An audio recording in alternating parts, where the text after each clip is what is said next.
Des données économiques brillantes. Les usines chinoises ont intensifié leur activité en juillet pour le 5e mois consécutif.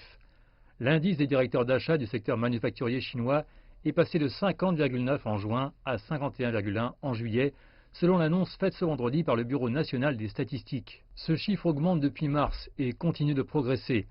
L'amélioration a anéanti les attentes d'une baisse à 50,7.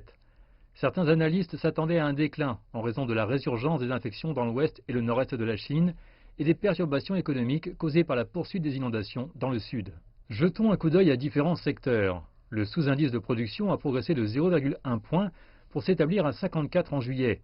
Les nouvelles commandes ont grimpé de 0,3 points à 51,7, en hausse pour un troisième mois consécutif, tandis que le sous-indice mesurant les nouvelles commandes à l'exportation a gagné 5,8 points à 48,4.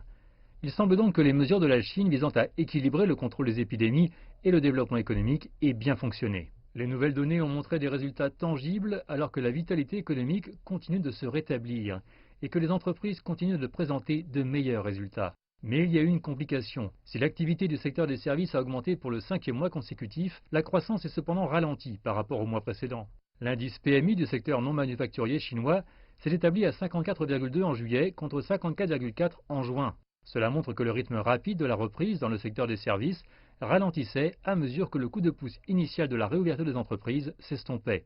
Selon un sondage de Reuters réalisé ce mois-ci, le PIB de la Chine augmentera de 2,2% en 2020 contre 1,8% prévu en avril, alors que les données récentes sur l'amélioration sous-tendaient des perspectives plus optimistes.